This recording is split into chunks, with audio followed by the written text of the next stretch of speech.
حضرت زکریا تھے، نہ حضرت یحییٰ تھے، نہ حضرت ابراہیم تھے، نہ حضرت اسماعیل تھے، نہ حضرت موسیٰ و عیسیٰ تھے۔ گویا کہ پوری کائنات میں کسی کا وجود ہی نہیں تھا، خدا تھا، اور اس کے بنانے سے ہمارے مصطفیٰ تھے۔ سرکار صلی اللہ علیہ وسلم کو پروردگار عالم نے اپنے نور سے پیدا فرمایا، اور اپنے نور سے پیدا فرمانے کے بعد پھر اس نور سے پوری کائنات کو پیدا فرمایا ہے۔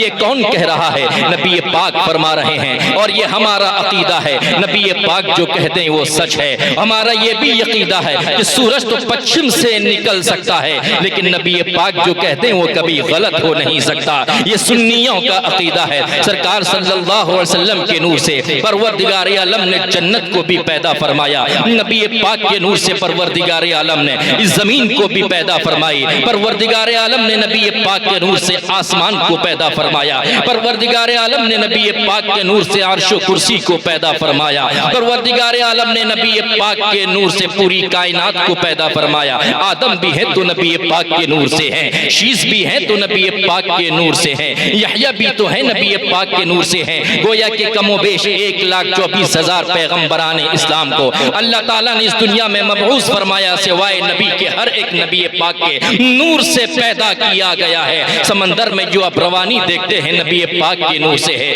جو طغیانی دیکھتے ہیں نبی پاک کے نور سے ہے، سمندر میں جو موجیں دیکھ رہے ہیں نبی پاک کے نور سے ہے۔ گویا کہ پتہ یہ چلا یہ جو سمندر میں طغیانی ہے نبی پاک کے صدقے میں ہے، یہ چاند میں جو روشنی ہے نبی پاک کے صدقے میں ہے، یہ جو سورج میں جو چمک ہے نبی پاک کے صدقے میں ہے، یہ جو ستاروں میں انجمن ہے یہ نبی پاک کے صدقے میں ہے۔ ہم انسان ہیں، نبی پاک کے صدقے میں ہیں، لیکن کچھ لوگ یہ کہتے ہیں نبی پاک صلی اللہ علیہ وسلم ہماری طرح ہیں، ہمارے بڑے بھائی کی طرح ہیں۔ میں ان ظالموں سے کہنا چاہتا ہوں، اے ظالموں سنو، اگر تم نبی پاک کی آمد سے خوش نہیں ہو، نبی پاک کو تم نور نہیں مانتے ہو، تم کو معلوم ہونا چاہیے۔ حضرت جابر سے یہ حدیث مروی ہے، حضرت جابر فرماتے ہیں نبی پاک نے فرمایا کہ اللہ نے میرے نور سے پوری کائنات کو پیدا فرمایا۔ اگر میرے نبی کو نور نہیں مانتے ہو، یہ زمین کو چھوڑ دو، ایسی زمین کو تلاش کرو جو زمین میرے نبی کو نور نہ مانے۔ پوری کائنات میں ایسی زمین نہیں ملے گی، کیونکہ جو زمین ہے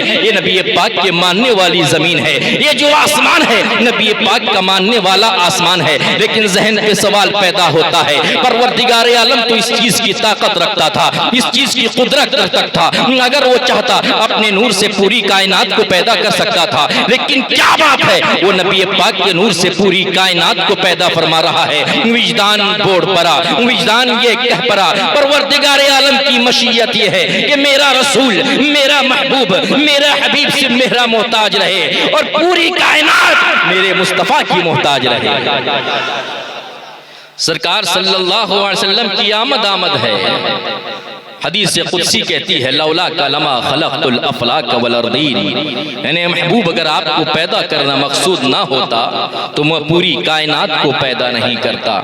لیکن آئیے میں آپ کو بتاؤں، نبی پاک صلی اللہ علیہ وسلم کے آپ بھی چاہنے والے ہیں، نبی پاک صلی اللہ علیہ وسلم کے چاہنے والے حضرت بلال بھی تھے، نبی پاک کے چاہنے والے حضرت ابو بکر صدیق بھی تھے، حضرت عمر بھی تھے، حضرت عثمان مولا علی بھی تھے، لیکن فرق ہے عشق میں۔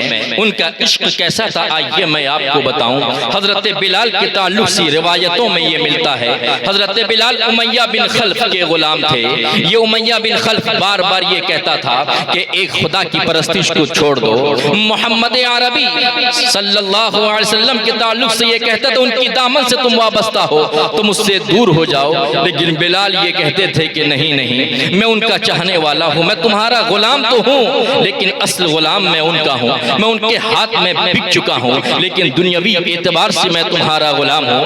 امیہ بن خلف ان کو مارا کرتا تھا، انہیں کوڑے لگایا کرتا تھا، ان کے زمین میں گھسیٹ کر گرم گرم پتھر کو ان کے سینے میں رکھ دیا کرتا۔ لیکن حضرت بلال ہیں، حضرت حسان بن ثابت کہتے ہیں میں مدینے کا رہنے والا، ایک مرتبہ مکہ آیا، میں نے ایک کالے رنگ کے شخص کو دیکھا جس کا نام بلال تھا، امیہ بن خلف کا وہ غلام تھا، اسے امیہ بن خلف زنجیروں سے جکڑ کر مارتا اور یہ کہتا بلال تو محمد عربی کے لائے ہوئے دین کو چھوڑ دو۔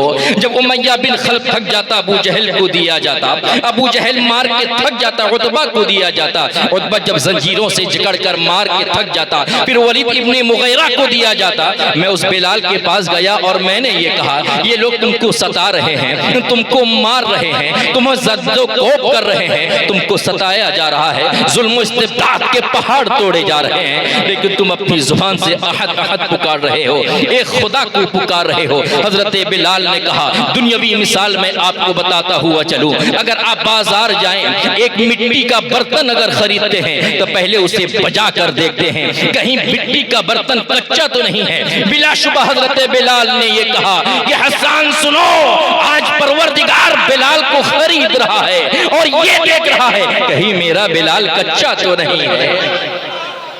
یہ عشق تھا حضرت بلال کا۔ نبی پاک صلی اللہ علیہ وسلم کی آمد ہے، سرکار صلی اللہ علیہ وسلم کے اگر تم چاہنے والے ہو تو سن لو، حدیث پاک کہتی ہے جاء رجل الى النبی صلی اللہ علیہ وسلم، قال النبی صلی اللہ علیہ وسلم، حضرت انس بن مالک سے روایت ہے، فرماتے ہیں جاء رجل الى النبی صلی اللہ تعالی علیہ وسلم قال متى الساعة يا رسول الله؟ قال النبي صلى الله عليه وسلم ما أعتدت لها؟ قال ما أعتدت لها من كثير صلاة ولا صوم ولا صدقة ولكني يحب الله ورسوله۔ قال النبي صلى الله عليه وسلم أنت ما من أحببت۔ بلند آواز سے کہیں سبحان اللہ، اور بلند آواز سے کہیں سبحان اللہ، ہاتھوں کو ہواؤں میں لہرا کر کہیں سبحان اللہ۔ سرکار کی بارگاہ میں ایک صحابی آتے ہیں اور یہ کہتے ہیں کہ یا رسول اللہ قیامت کب آئے گی؟ متی الساعہ یا رسول اللہ۔ تو نبی پاک نے فرمایا کہ تم نے قیامت کی تیاری کیا کی ہے؟ اگر میں آپ سے پوچھتا ہوں کہ آپ نے قیامت کی تیاری کیا کی ہے تو آپ یہی کہیں کہ ہم نماز پڑھتے ہیں، روزہ رکھتے ہیں، زکوٰۃ دیتے ہیں، صاحب استطاعت ہونے کی وجہ سے ہم حج کرتے ہیں، غریبوں کا خیال رکھتے ہیں، کسی بیوہ کوئی شخص کوئی کسی عورت کا شوہر مر جائے تو ہم اس کے سہارا بنتے ہیں، کوئی غریب ہمارے دروازے پہ آ جائے تو اسے ہم کچھ دے دیتے ہیں، ہم قیامت کی تیاری کر رہے ہیں۔ سرکار صلی اللہ علیہ وسلم کے صحابی نے یہ نہیں کہا بلکہ یہ کہا کہ یا رسول اللہ میں نماز بھی پڑھتا ہوں، روزہ بھی رکھتا ہوں، زکوٰۃ بھی دیتا ہوں، غریبوں کا سہارا بھی بنتا ہوں، یتیموں کے سر پہ ہاتھ بھی رکھتا ہوں، لیکن یا رسول اللہ مجھے نماز پر ناز نہیں، مجھے روزے پر ناز نہیں، مجھے زکوٰۃ پر ناز نہیں، غریبوں کا سہارا بنتا ہوں اس پر ناز نہیں، مجھے ناز مجھے فخر اس چیز پر ہے کہ میں آپ سے محبت کرتا ہوں، میں آپ سے الفت کرتا ہوں۔ تو نبی پاک صلی اللہ علیہ وسلم نے فرمایا انت ما من احببت، تم اس دنیا میں جس سے محبت کرو گے قیامت کے دن تم اسی کے ساتھ رہو گے۔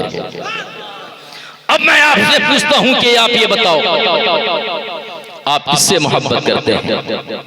تو آپ کا یہ جواب ہوگا کہ حضرت ابو بکر سے محبت کرتے ہیں، حضرت عمر سے محبت کرتے ہیں، حضرت عثمان سے محبت کرتے ہیں، مولا علی سے محبت کرتے ہیں، شعیب رومی سے محبت کرتے ہیں، بلال حبشی سے محبت کرتے ہیں، یہ نفوس قدسیہ ہیں، غوث اعظم سے محبت کرتے ہیں، خواجہ خواجگان سے محبت کرتے ہیں، اعلیٰ حضرت سے محبت کرتے ہیں۔ کل قیامت کے دن ہم اعلیٰ حضرت کے ساتھ ہوں گے، غوث اعظم کے ساتھ ہوں گے، خواجہ پاک کے ساتھ ہوں گے، لیکن جو دنیا دار سے محبت کرتا ہو، جوا کھیلنے والوں کے ساتھ محبت کرتا ہو، شرابی سے محبت کرتا ہو، کل قیامت کے دن یہ انہی گناہگاروں کے ساتھ ہوگا۔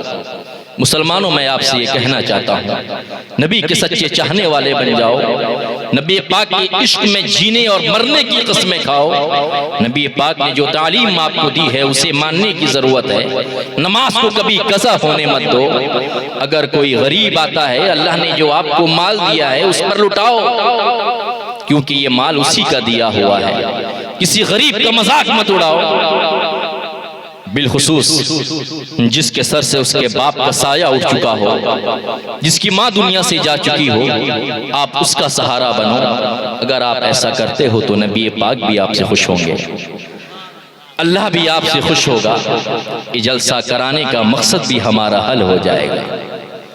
حضرات یہ بڑا افسوس کی بات ہے، آج پوری دنیا میں دیکھیں مسلمانوں کو مارا جا رہا ہے، ستایا جا رہا ہے، انہیں زد و کوب کیا جا رہا ہے کہ آپ فلسطین کے ماحول کو نہیں دیکھ رہے ہیں کہ باطل قوت ہمیں مارنے کی کوشش کی جا رہی ہے، باطل قوتیں ہمیں مٹانا چاہ رہی ہیں، لیکن آج مسلمان زندہ ہے صرف عشق رسول کی بنیاد پر زندہ ہے۔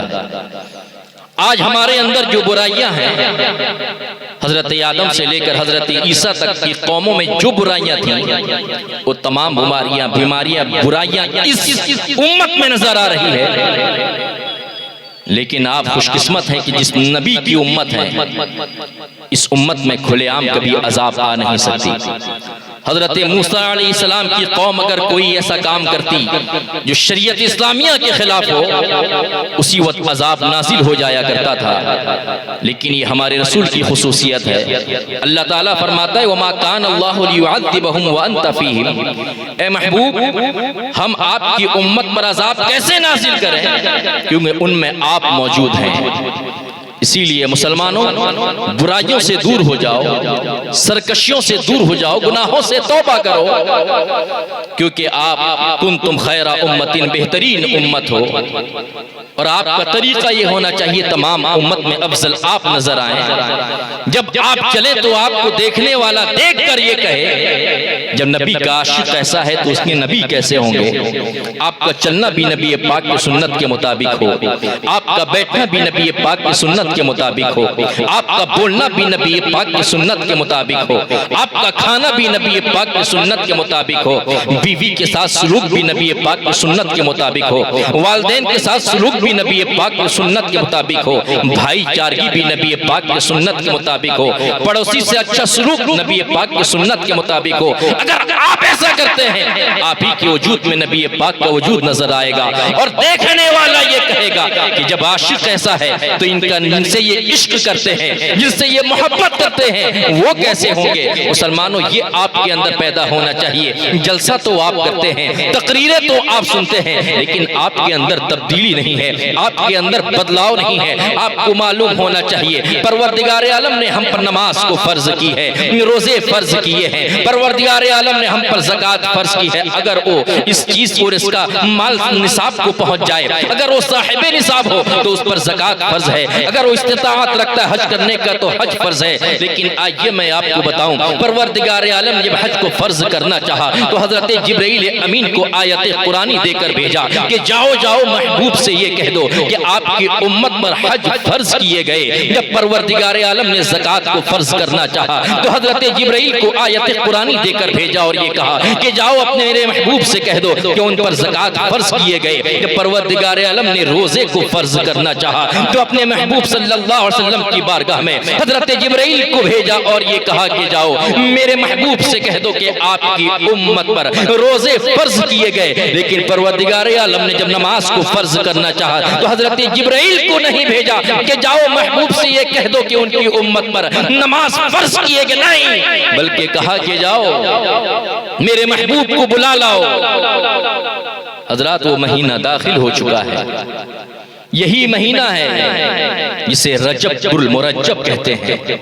اسی مہینے کی 27ویں شب کو میرے نبی صلی اللہ علیہ وسلم معراج پر تشریف لے گئے۔ حضرت جبرائیل مکے میں آتے ہیں، ہمارے رسول حضرت ام ہانی کے گھر پہ تشریف فرما ہیں، آرام کر رہے ہیں، آنکھیں لگی ہوئی ہے۔ حضرت جبرائیل کھڑے ہیں بعد، یا اے پروردگار میں تیرے محبوب کو جگاؤں تو کیسے جگاؤں، جگانے کا طریقہ تو پروردگار عالم تو بتا دے، کیونکہ تیرا محبوب سو رہا ہے، اگر میں جگا دوں گا تو بے ادبی ہو جائے گی۔ تو اللہ نے فرمایا کہ اے جبرائیل تمہارے ہونٹ کافوری ہیں، اپنے ہونٹ کو میرے محبوب کے تلوے پہ رکھو۔ بعض روایتوں میں یہ آتا ہے کہ اپنی پیشانی کو میرے محبوب کے تلوے پہ رکھو، اس کی ٹھنڈک کو محسوس کریں گے تو آنکھیں کھل جائے گی۔ حضرت جبرائیل نبی پاک کے قدموں پہ اپنی پیشانی کو رکھتے ہیں، نبی پاک بیدار ہو جاتے ہیں اور یہ کہتے ہیں جبرائیل کیا بات ہے، آنے کا سبب کیا ہے؟ تو حضرت جبرائیل فرماتے ہیں پروردگار عالم نے آپ کو لامکاں پہ بلایا ہے، عرش پر بلایا ہے۔ سرکار صلی اللہ علیہ وسلم بیدار ہوتے ہیں، نبی پاک کو خانہ کعبہ کے پاس لے جایا جاتا ہے، نبی پاک کے سینے کو چاک کر کے اس سے دل نکار کر زمزم سے دھلا جاتا ہے۔ سرکار صلی اللہ علیہ وسلم کے لیے براق سواری لے کر آئی جاتی ہے۔ اس سواری کے رفتار کے تعلق سے حدیث پاک یہ کہتی ہے کہ اس کی ایک رفتار، ایک قدم حد نگاہ، یعنی آپ ایک نظر میں پہلے آسمان تک دیکھ سکتے ہیں۔ براق کی تیز رفتاری کا یہ عالم تھا کہ وہ ایک نگاہ، ایک آن میں پہلے آسمان پر پہنچ جایا کرتا تھا۔ نبی پاک صلی اللہ علیہ وسلم براق پر سوار ہوتے ہیں، پھر مسجد حرام سے مسجد اقصی کو جایا جاتا ہے۔ وہاں پر 1,24,000 کم و بیش پیغمبران اسلام نبی پاک صلی اللہ علیہ وسلم کا انتظار کر رہے ہیں۔ سرکار صلی اللہ علیہ وسلم مسجد اقصی پہنچتے ہیں، جسے بیت المقدس کہا جاتا ہے۔ اسی بیت المقدس کو لے کر یہودی ظالم یہ اسرائیل مسلمانوں سے لینا چاہتے ہیں۔ ایک زمانہ وہ بھی تھا، حضرت عمر نے اس کو فتح کیا تھا۔ ایک زمانہ وہ آیا، حضرت سلطان صلاح الدین ایوبی نے فتح کیا۔ اسی مسجد اقصی کو، بیت المقدس کو ایک زمانے میں حضرت خالد بن ولید نے بھی فتح کیا تھا۔ نبی پاک اس مسجد میں پہنچتے ہیں، بیت المقدس میں پہنچتے ہیں۔ 1,24,000 پیغمبران اسلام نبی پاک کا استقبال کرتے ہیں۔ حضرت جبرائیل اذان دیتے ہیں، اذان دینا ہی تھا۔ تمام انبیاء کرام حضرت آدم سے لے کر حضرت عیسیٰ تک ہر ایک نے یہ کہا کہ تفضل یا رسول اللہ، آپ مصلی پر تشریف لے کر آئیں۔ نبی پاک وہاں پر موجود ہیں، سرکار صلی اللہ علیہ وسلم امامت فرما رہے ہیں، تمام انبیاء کرام پیچھے ہیں، نبی پاک امام ہے۔ پروردگار عالم گویا کہ یہ کہنا چاہتا ہے کہ دنیا والوں سن لو، میرے محبوب کو میں نے کتنا اعلیٰ مقام دیا ہے، کتنا عرفہ کیا ہے، کتنا بالا کیا ہے۔ نبی پاک صلی اللہ علیہ وسلم مسجد اقصی کے بعد پہلے آسمان پہ، دوسرے آسمان، تیسرے، چوتھے، پانچویں، چھٹے، ساتویں پر پہنچتے ہیں۔ پھر ایک وقت وہ آتا ہے لامکاں پر پہنچ جاتے ہیں۔ حضرت جبرائیل فرماتے ہیں کہ یا رسول اللہ، اگر میں آگے بڑھا تو میرے پر جل جائیں گے۔ نبی پاک صلی اللہ علیہ وسلم آگے چلے جاتے ہیں۔ پھر پروردگار عالم سے باتیں ہوتی ہے، پروردگار عالم کی بارگاہ میں نبی پاک یہ کہتے ہیں جو اس کی شان کے لائق ہے، التحیات للہ والصلوات والطیبات۔ نبی پاک کہتے ہیں، نصر پروردگار عالم فرماتا ہے والسلام علیک ایھا النبی ورحمۃ اللہ وبرکاتہ۔ یہ جو ہم التحیات پڑھتے ہیں، یہ پروردگار عالم ہمارے نبی کے درمیان باتیں ہیں۔ پروردگار عالم یہ فرماتا ہے کہ محبوب، تم آپ اپنی امت کو 50 وقت کی نماز دے دیں، 50 وقت کی نماز تحفے میں لے کر جائیں۔ نبی پاک صلی اللہ علیہ وسلم، سرکار صلی اللہ علیہ وسلم پروردگار عالم کی بارگاہ سے ان تحفوں کو لے کر جب واپس لوٹتے ہیں، حضرت موسیٰ نے کہا کہ اے اللہ کے حبیب یہ تو بتا دیں آپ کو کیا ملا تحفے میں۔ تو نبی پاک نے فرمایا پروردگار عالم نے 50 وقت کی نماز عطا کی ہے۔ حضرت موسیٰ نے کہا کہ آپ کی امت اسے پڑھ نہیں سکتی، آپ جائیں اور اسے کم کروا لیں۔ نبی پاک پھر جاتے ہیں اور کہتے ہیں اے پروردگار عالم، میری امت 50 وقت کی نماز پڑھ نہیں سکتی۔ پروردگار عالم نے اسے 5 کم کر دیا، 45 ہو گئے۔ پھر نبی پاک آتے ہیں، پھر موسیٰ نے یہ کہا کہ اے اللہ کے رسول صلی اللہ علیہ وسلم، اے اللہ کے حبیب، آپ کی امت 45 وقت کی نماز بھی پڑھ نہیں سکتی۔ اسی طرح آنا جانا لگا رہا۔ ایک وقت وہ بھی آیا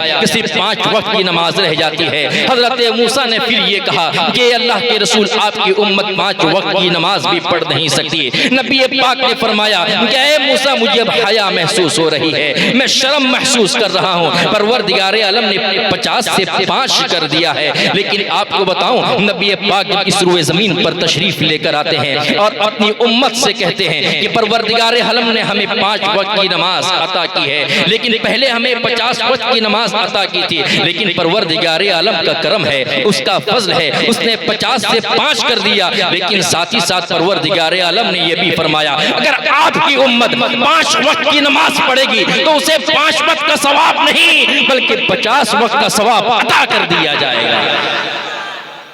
اس کی بارگاہ میں کسی چیز کی کمی نہیں ہے، لیکن آپ پڑھیں گے 5 تو ثواب ملے گا 50 کا، لیکن پروردگار عالم نے اسے کہاں پر اپنے حبیب کو لامکاں پر بلا کر یہ تحفہ دیا ہے۔ لیکن افسوس کی بات ہے کہ ہماری مسجدیں ویران ہیں۔ مسجد تو ہم بنا لیتے ہیں، لیکن جمعہ میں صرف ہم پہنچتے ہیں، باقی 5 وقت نہیں پہنچ سکتے۔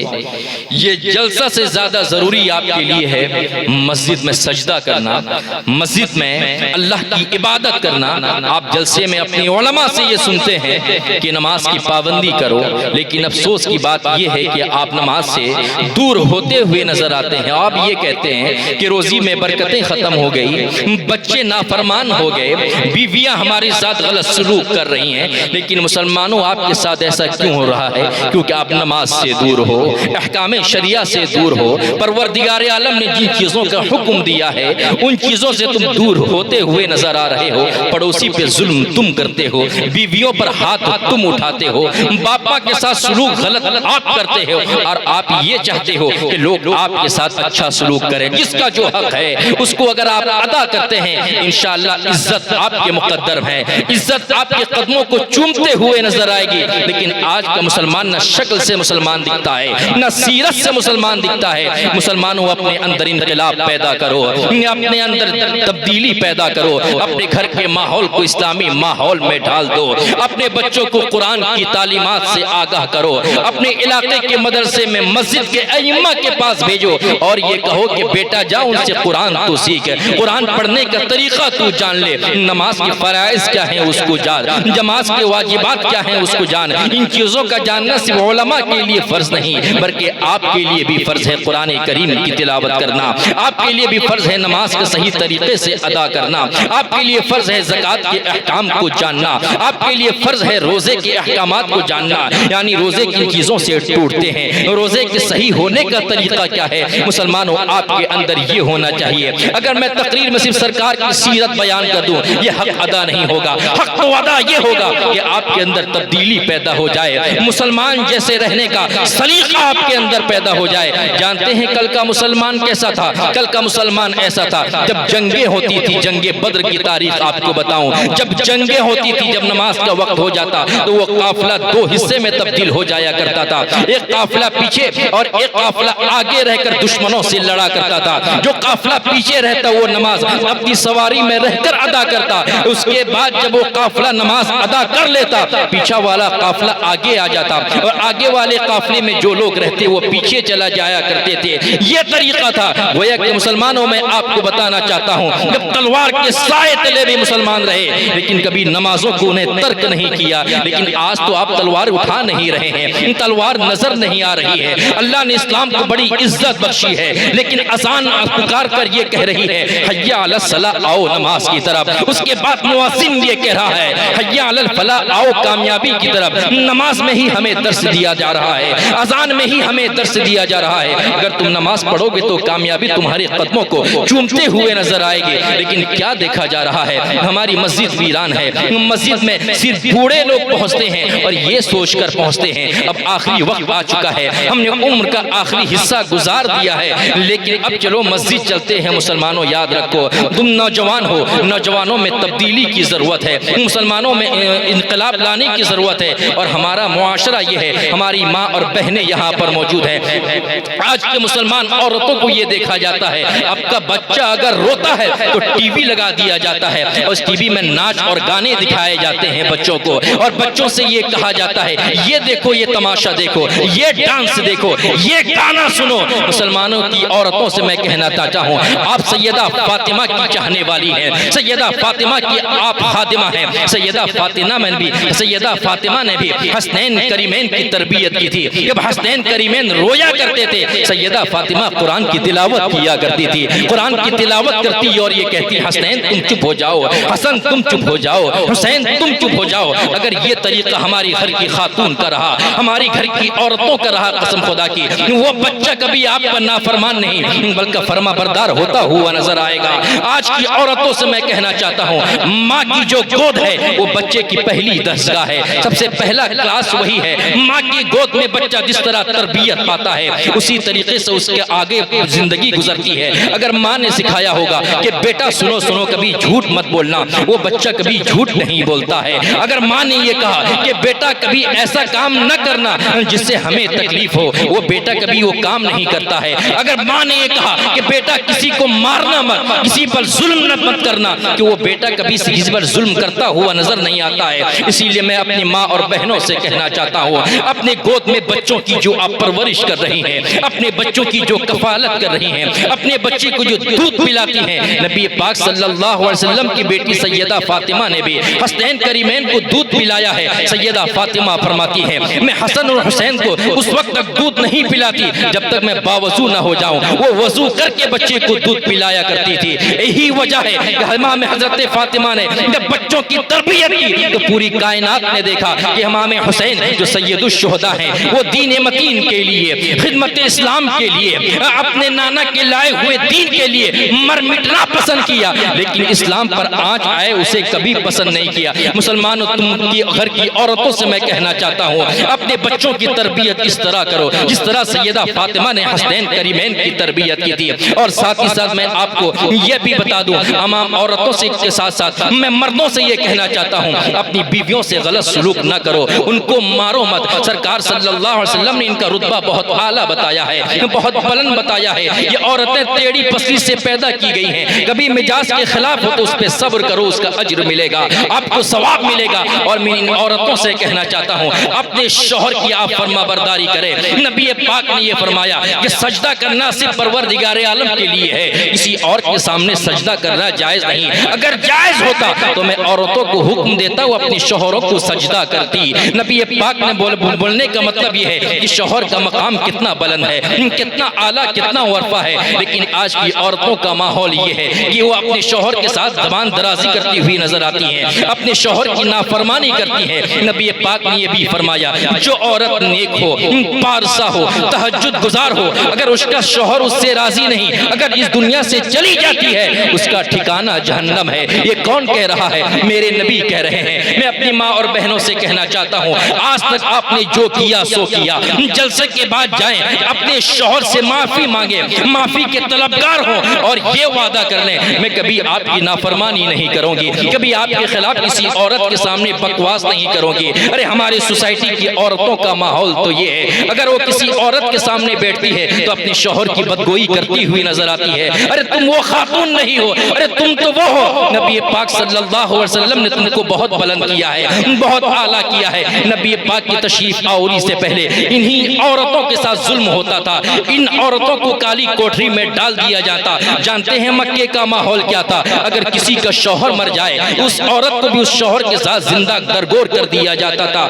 جانتے ہیں مکے کا ماحول کیا تھا؟ اس عورتوں پر ظلم کیا جاتا تھا، عورتوں کو نوکریانی کے جیسا سمجھا جاتا تھا۔ آج جو عورتوں کو عزت ملی ہے، جو مقام ملا ہے، یہ نبی پاک کے صدقے میں ملا ہے۔ اور نبی پاک کی جو تعلیمات ہے، ان تعلیمات پر عورتوں کو عمل کرنے کی ضرورت ہے، ان عورتوں کو عمل پیرا ہونے کی ضرورت ہے۔ ساتھ ہی ساتھ میں اپنے بچوں سے کہنا چاہتا ہوں، اپنے بھائیوں سے کہنا چاہتا ہوں، پروردگار عالم کے سچے رسول نے یہ فرمایا کبھی باپ ماں کے ساتھ غلط سلوک نہ کرو۔ لیکن ہماری معاشرے کا حالات یہ ہے کہ بیوی کے بات پر وہ باپ ماں کے ساتھ غلط سلوک کرتا ہے، بیوی کے بات پر آ کے ماں کے ساتھ زبان درازی کرتا ہے۔ آئیے میں آپ کو بتاؤں، حدیث پاک کہتی ہے، حضرت علقمہ صحابی رسول ہیں، سرکار صلی اللہ علیہ وسلم کے زمانے میں 3 دن ہو گئے لیکن ان کی روح قفس عنصری سے پرواز نہیں کر رہی ہے، ان کو موت نہیں آ رہی ہے، ان کی روح یہیں پر لٹکی ہوئی ہے، ان کی جان نہیں جا رہی ہے۔ ایک صحابی آتے ہیں اور یہ کہتے ہیں کہ یا رسول اللہ، علقمہ بہت پریشان ہے،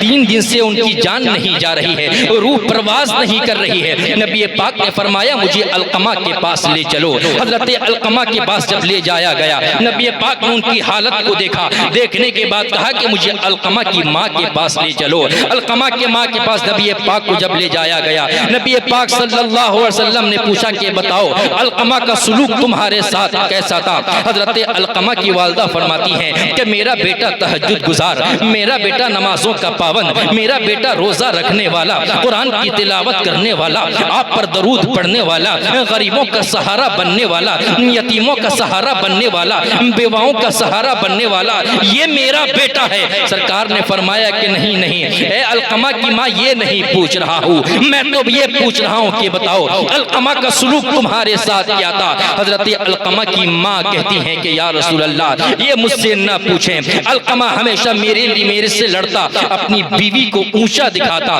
مجھے نیچا دکھایا کرتا تھا، تو ذرا سی باتوں پہ اپنی بیوی کے بات پر آ کر مجھ سے لڑا کرتا تھا، میرے ساتھ زبان درازی کرتا تھا۔ نبی پاک نے فرمایا تم علقمہ کو معاف کر دو، علقمہ کی سانسیں اٹکی ہوئی ہیں۔ نبی پاک کا کہنا تھا، حضرت علقمہ کی ماں کہتی ہے کہ نہیں یا رسول اللہ، اس نے بڑا ظلم کیا ہے، اس نے میرے ساتھ بہت زیادتی کی ہے، میں اسے معاف نہیں کروں گی۔ سرکار نے صحابہ کو حکم دیا کہ صحابہ لکڑیوں کو جمع کرو اور اس میں آگ لگاؤ اور علقمہ کو اس میں ڈال دو۔ حضرت علقمہ کی والدہ کہتی ہے کہ یا رسول اللہ یہ کیسے ہو سکتا ہے؟ کیا کوئی ماں اپنے بیٹے کو جلتا ہوا دیکھ سکتی ہے، جلتا ہوا گوارا کر سکتی ہے؟ سرکار نے فرمایا، میرے رسول نے فرمایا کہ علقمہ کی ماں تو سن لے، یہ آگ بہتر ہے اس آگ سے جس آگ کے تعلق سے میں نے یہ کہا ہے کہ جو والدہ کے ساتھ، جو ماں کے ساتھ غلط سلوک کرے اس کا ٹھکانہ جہنم ہے۔ حضرت علقمہ کی ماں کا یہ سننا تھا اور انہوں نے کہا کہ یا رسول اللہ میں نے علقمہ کو معاف کر دیا، یہ کہنا ہی تھا۔ نبی پاک نے صحابہ کو حکم دیا جاؤ علقمہ کی حالت کو دیکھو۔ جو حضرت علقمہ کے پاس صحابہ پہنچتے ہیں تو کیا دیکھتے ہیں؟ ان کی روح پرواز کر جاتی ہے، قفس عنصری سے دور ہو جاتی ہے، ملک الموت آ کر ان کی روح کو نکال لیتے ہیں۔ مسلمانوں میں آپ کو کہنا چاہتا ہوں وہ صحابی تھے، سرکار کی صحبت میں بیٹھتے تھے، نمازوں کے پابند تھے، روزہ رکھتے تھے، زکوٰۃ دیتے تھے، یتیموں کا سہارا بنتے تھے، قرآن کی تلاوت کرتے تھے، نبی پاک پر درود پڑھتے تھے، لیکن ماں کے ساتھ غلط سلوک کرنے کی وجہ سے، بیوی کو اونچا دکھا کر اپنی ماں کو نیچا دکھانے کی وجہ سے دیکھیں ان کی روح پرواز نہیں کر رہی ہے۔ نبی پاک حکم دے رہے ہیں لکڑیوں کو جمع کرو، آگ لگاؤ، اس میں ڈال دو۔ مسلمانوں ہم سے سبق یہ ملتا ہے ماں کے ساتھ کبھی غلط سلوک نہ کرو، بیویوں کو سمجھاؤ اور بیوی سے یہ کہو تو میرے ماں کے خلاف کبھی نہ بول، کیونکہ نبی پاک نے فرمایا کہ شوہر جو ہوتا ہے سرتاج ہوتا ہے، شوہر کا مقام بہت بلند ہے، تو میرے قدموں تلے ہے، میں اپنی ماں کے قدموں تلے ہوں، تو میری عزت تو کرتی ہے، مجھ سے زیادہ میری ماں کی عزت کیا کر، میرے باپ کی عزت کیا کر۔ مسلمانوں سوسائٹی میں یہ ماحول پیدا کرنے کی ضرورت ہے۔ میں اپنی خاتون، مسلمانوں کی خاتون سے یہ کہنا چاہتا ہوں، اسلام کی خواتین سے کہنا چاہتا ہوں، نبی کہ تم بھی چاہنے والی ہو، اللہ کے رسول صلی اللہ علیہ وسلم نے تمہارے مرتبے کو بہت بلند کیا ہے، بہت اعلیٰ کیا ہے۔ سیدہ فاطمہ کی تم کنیز اگر بننا چاہتی ہو، نبی پاک نے جو تمہیں حکم دیا ہے ان چیزوں پر عمل کرو۔ اور ساتھ ہی ساتھ میں آپ کو یہ بھی بتا دوں ان چیزوں کے ساتھ ساتھ اپنے اندر انقلاب کیسے پیدا کریں گے، اس کی ایک صحیح صورت یہ ہے، کبھی بھائی کو بھائی سے نہ لڑائیں، کبھی زمین جائیداد کے لیے باپ کے ساتھ غلط سلوک نہ کریں، ارے اس کے اختیار میں ہے، جسے جتنا چاہے وہ دے دے، کیونکہ وراثت کا معاملہ موت کے بعد آتا ہے، زندگی میں نہیں آتا ہے۔ کبھی باپ کے ساتھ بھی غلط سلوک نہ کریں، یہ باپ کا مقام بھی بہت بلند ہے۔ اگر آپ باپ نہ ہوتا تو آپ کی پرورش کیسے ہوتی؟ آپ کو پیسہ کون دیتا؟ آپ کی کفالت کون کرتا؟ ارے ماں تو گھر پہ رہتی ہے، کمانے کے لیے باپ جاتا ہے، آپ کے لیے محنت تو باپ کرتا ہے، آپ کے لیے باپ پسینے بہاتا ہے تاکہ میرا بیٹا بھوکا نہ رہ سکے۔ لیکن جب تم بڑے ہو جاتے ہو، کمانے کے لائق ہو جاتے ہو، اپنے باپ کو بڑھاپے میں دیکھتے ہو تو باپ کے ساتھ تمہارا سلوک غلط ہو جاتا ہے۔ مسلمانوں سنو، اگر تم باپ کے ساتھ غلط سلوک کرو گے کل تمہیں بھی باپ بننا ہے، کل تمہیں بھی بوڑھا ہونا ہے، تمہارا بیٹا سلوک دیکھے گا کہ میرے دادا کے ساتھ تم یہ سلوک کر رہے ہو، کل تمہارے ساتھ بھی یہی سلوک کرے گا۔ جب تم یہ کہو گے بیٹا تم میرے ساتھ ایسا سلوک کیوں کر رہے ہو، وہی بیٹا یہ کہے گا آپ نے بھی تو دادا جان کے ساتھ غلط سلوک کیا تھا، اسی لیے میں آپ کے ساتھ کر رہا ہوں۔ مسلمانوں جیسا تم کرو گے ویسا ہی تم کو پانا ہے۔ آج کے بعد یہ عہد کرو، آج کے بعد یہ وعدہ کرو، میں کھڑے ہو کر وعدہ نہیں کراؤں گا کہ آج کے بعد ہم شریعت اسلامیہ کی پابندی کریں گے، اپنے گھر کے ماحول کو اسلامی ماحول میں بدل دیں گے، اور اپنے گھر میں ہم نماز پڑھیں گے، اپنے گھر والوں کو بھی پڑھائیں گے، یہاں تک کہ جب تک ہماری گھر کی عورتیں، ہمارے گھر کے بچے ظہر کی نماز نہ پڑھ لیں اس وقت ہم ان کو کھانا نہیں دیں گے، جب تک عصر کی نماز نہ پڑھ لیں گھر میں کبھی چائے اور ناشتہ نہیں آئے گا، جب تک مغرب نہ پڑھ لیں بچوں سے ہم بات نہیں کریں گے، جب تک عشاء نہ پڑھ لیں گھر میں سونے کی اجازت نہیں رہے گی۔ صبح سویرے جب اٹھیں، جب اذان مؤذن پکارے اپنے بچے کو اٹھائیں اور یہ کہہ لیں کہ بیٹا تو اٹھ جا، صبح میں ہی رزق تقسیم کیا جاتا ہے، رزق بانٹا جاتا ہے، تو سویا رہے گا تو رزق آئے گا کیسے؟ سے میرا بیٹا تو اٹھ جا, نماز پڑھ لے, نماز نہ پڑھے تو اس کے بستر پہ پانی ڈال دو, جس سے ہمارے رسول خوش ہوتے ہیں. لیکن اگر آپ کا بیٹا سویا رہے, سورج طلوع ہو جائے, نماز اگر قضا ہو جاتی ہے, اس سے میرے نبی کو تکلیف ہوتی ہے. آپ کو تو معلوم ہے آنکھوں کی ٹھنڈک میرے نبی کی نماز میں ہے, یعنی نماز اگر آپ پڑھیں گے میرے نبی کو آنکھوں میں ٹھنڈ محسوس ہوگی. مسلمانوں, آپ سے یہ کہنا چاہتا ہوں, نمازوں کی پابندی کرو, کسی کے ساتھ ظلم نہ کرو, پڑوسیوں کا حق ادا کرو, والدین کے ساتھ سلوک اچھا کرو, بیویوں کے ساتھ سلوک اچھا کرو, بچوں کی تربیت صحیح سے کرو. آپ کے علاقے کا ہر بچہ قرآن کا پڑھنے والا ہونا چاہیے. قرآن کی تعلیمات کو عام کرو. آپ کے علاقے میں علماء ہیں, آپ کے علاقے میں ائمہ کرام ہیں, انہوں نے مدرسے میں کیوں تعلیم حاصل کی ہے؟ تاکہ گاؤں کے ماحول کو ہم صحیح کر سکیں, اپنے گھر کے ماحول کو صحیح کر سکیں, ہر ایک بچے کو قرآن کا پڑھنا ہم سکھا سکیں. لیکن افسوس کی بات یہ ہے کہ علماء تو محنت کرتے ہیں, علماء تو یہ چاہتے ہیں کہ بچے ہمارے پاس آئیں, لیکن آج کا بچہ یوٹیوب میں گانا تو دیکھنا پسند کرتا ہے, فلمیں دیکھنا تو پسند کرتا ہے. آج کل کی عورتیں ٹی وی میں بیٹھ کر سیریل دیکھنا تو پسند کرتی ہیں, لیکن اپنے بچے کو قرآن کریم کی تعلیمات سے دور رکھا ہے. اپنے بچوں کو بھیجے جا مسجد, قرآن کی تلاوت کرنا تو سیکھ, جا مسجد امام صاحب سے پوچھ کہ نماز پڑھنے کا صحیح طریقہ کیا ہے, سجدہ میں ہم کیا پڑھیں, رکوع میں ہم کیا پڑھیں, قومہ میں ہم کیا پڑھیں, جب تشہد میں بیٹھے تو کیا پڑھیں. یہ نبی پاک نے کن کن چیزوں کا پڑھنے کا حکم دیا ہے. مسلمانوں, بس آپ سے میری یہی بنتی ہے, آپ سے یہی التجا ہے, آپ سے یہی گزارش ہے, حالات اچھے نہیں ہیں, ہر طرح مسلمان مارا جا رہا ہے. اس کی ایک ہی وجہ یہ ہے کہ ہم شریعت اسلامیہ کو پیچھے کر چکے ہیں, ہم دین سے دور ہو چکے ہیں, ہم دین سے بہت دور ہو گئے ہیں. جانتے ہیں تاریخ کیا کہتی ہے؟ اسلام کی سب سے پہلی جنگ جو بدر میں لڑی گئی تھی, مسلمان صرف 313 تھے, ان کے مقابلے میں 1000 کفار و مشرکین تھے. ان تمام کفار و مشرکین کا یہی منصوبہ تھا کہ مسلمان کو مٹا دیا جائے, اسلام کے پیغامات کو ختم کر دیا جائے, محمد عربی کو نیست و نابود کر دیا جائے. نبی پاک جب بدر 313 صحابہ کے ساتھ پہنچتے ہیں, ان کے مد مقابل 1000 کفار و مشرکین تھے. نبی پاک نے یہ دعا کی تھی, اے پروردگار عالم, اگر آج ان صحابہ کو تیرے نبی کے جانثاروں کو فتح یابی نہ ملی تو پورے روئے زمین پر کوئی کلمہ پڑھنے والا نہیں رہے گا. مسلمانوں, آپ کو بتانے کا مقصد یہ ہے نبی پاک کی دعا قبول ہوتی ہے. جانتے ہیں مسلمانوں کی مدد کے لیے آج بھی وہ پہاڑ بدر میں موجود ہے جسے جبل ملائکہ کہتے ہیں. اللہ تعالیٰ نے 3000 فرشتوں کو مسلمانوں کی مدد کے لیے بھیجا تھا. جب جنگ ختم ہو جاتی ہے, سرکار کے صحابہ کہتے ہیں کہ اے اللہ کے سچے رسول, ہم فلاں کافر کو تلوار لے کر مارنے جا رہے تھے, اس سے پہلے ہی ان کا سر تن سے جدا ہو جا رہا تھا. نبی پاک نے فرمایا, اے میرے جانثارو, اے میرے صحابہ, سنو سنو, تمہارے ایمان و ایقان کی وجہ سے پروردگار عالم نے تمہاری مدد کے لیے فرشتوں کو بھیجا تھا. مسلمانوں, میں آپ سے کہنا چاہتا ہوں, اگر آپ کا بھی ایمان مضبوط ہو, اگر آپ کا بھی ایمان مستحکم ہو, غیب سے آپ کو مدد ملے گی. لیکن آپ نماز قضا کر رہے ہیں, آپ روزے نہیں رکھ رہے ہیں, کھلے عام راستے میں کھا رہے ہیں رمضان کے مہینے میں, بیٹے کے تربیت میں بھی کمی کر رہے ہیں. آپ یہ کہتے ہیں کہ ہمارے ساتھ روزیوں میں کمی کیوں ہے, ہمارے پاس پیسے کیوں نہیں ہیں. ارے پیسے تو آپ کو ضرور ملیں گے, لیکن سچے وفادار بن جاؤ, نبی کے سچے چاہنے والے بن جاؤ, نبی کے سچے عاشق بن جاؤ. آپ یہ کہیں گے ہم تو عاشق ہیں, نبی کے چاہنے والے ہیں, لیکن عشق یہ نہیں کہتا. نبی پاک جو آپ کو منع کریں آپ وہ کریں. کیا نبی پاک نے آپ کو یہ حکم نہیں دیا ہے کہ وقت ہوتے ہی آپ نماز کے لیے جاؤ, نماز ادا کرو؟ لیکن افسوس کی بات یہ ہے کہ مسلمان ان چیزوں سے دور ہے. یہ سوچتا ہے آج کا مسلمان صرف نماز ہمارے لیے جمعہ کا دن ہے, باقی دن میں ہم نماز نہ پڑھیں گے تو چلے گا. مسلمانوں, یہ آپ کی تاریخ نہیں ہے. اگر آپ جمعہ کے دن کی طرح مسجد میں جس طرح بھیڑ لگاتے ہیں, اسی طرح ہر نماز میں اگر آپ بھیڑ لگائیں گے, یہ جو کفار و مشرکین ہیں جو آپ پر ظلم کر رہے ہیں, آپ کی ایک تائی اور ایک جہتی کو دیکھ کر کبھی آپ پر انگلی نہیں اٹھا سکتے, کبھی آپ کو آنکھ نہیں دکھا سکتے. وہ یہ جان جائیں گے اب مسلمان جاگ گیا ہے, مسلمانوں میں ایک تائی پیدا ہو گئی ہے, ایک جہتی پیدا ہو گئی ہے, ایک خدا کے سامنے سجدہ کرنے کا جذبہ زیادہ پیدا ہو گیا ہے. مسلمانوں, بس میں آپ سے یہی کہنا چاہتا ہوں, اپنے اندر سدھار پیدا کرو, اپنے اندر تبدیلی پیدا کرو, تاکہ میرا آنا بھی کام آ جائے, تقریر کرنا بھی کام آ جائے, اور آپ کے دل میں عشق رسول صحیح معنوں میں موجزن ہو جائے. پروردگار عالم ان چیزوں پر عمل کرنے کی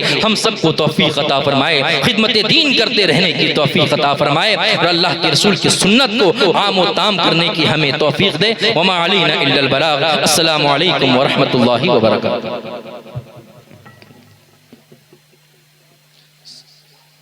سلیم رضا نہیں آئے کیا؟ چلو اپنا پڑھتے ہیں نا. آئی